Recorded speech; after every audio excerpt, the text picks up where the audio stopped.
Trimming small green giants in the field. This is a green giant that has multiple leaders in it. So I'm going to make a decision on which leader to keep and which leader to take out. It doesn't have to be a hard trim. A light trim can suffice in this situation. So I stand back, I look at the tree, and I figure out which leader I want to keep and which leader I want to delete.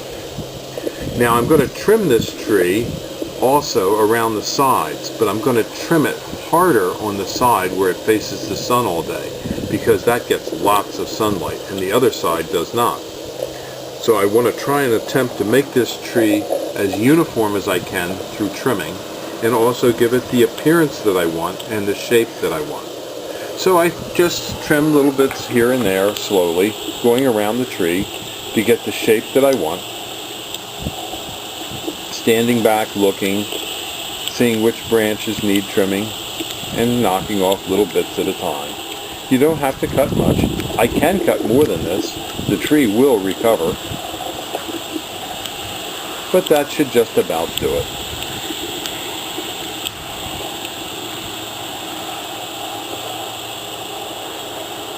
From another angle, you'll see that the tree has now one single leader and a nice shape. The last thing left to do here is to go around the base of the tree. That first weed there is a thorn, has thorns on it, so I'm not going to pull that, I'm going to cut it. But the others I'll just quickly pull out of the way. Keeping the weed control down is important, because if you keep the weeds out of the bottom of the tree, not only does it help promote growth of the foliage lower on the tree, it also prevents mice from finding a happy home. And if mice are more visible from the air, birds will kill them quicker. And so you'll have better mouse control on your trees if you keep them clean at the base. And yes, I probably should have a hat on for safety, but old dogs don't learn new tricks easily. And there you have it. That Arborvitae is pretty well finished trimming.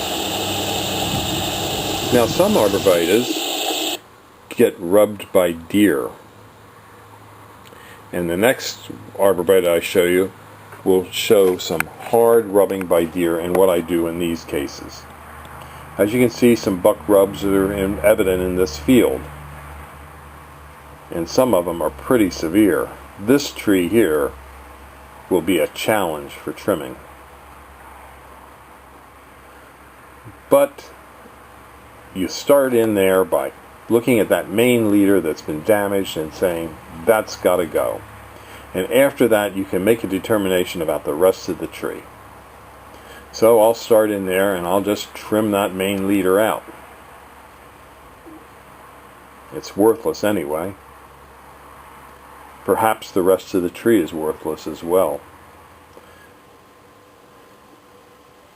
Looking in, I can see that I could possibly trim this to get a tree, but it would be more like a bush than a tree.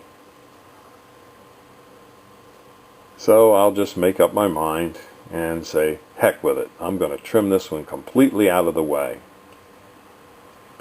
It's no use having something that's so badly damaged that it never fully recovers. And getting rid of this tree will allow other trees in the row to get more sunlight. So it really will help the other trees.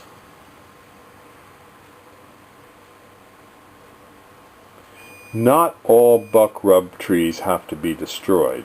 Some can be salvaged.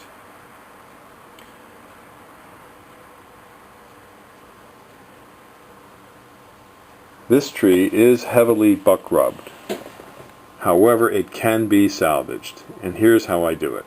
I'm going to trim out the bad part of the tree, and I'm going to allow one new leader to take over and become the new leader of the tree.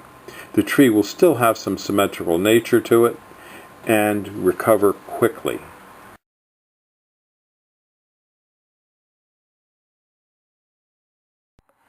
At Highland Hill Farm, we specialize in screen and shade trees.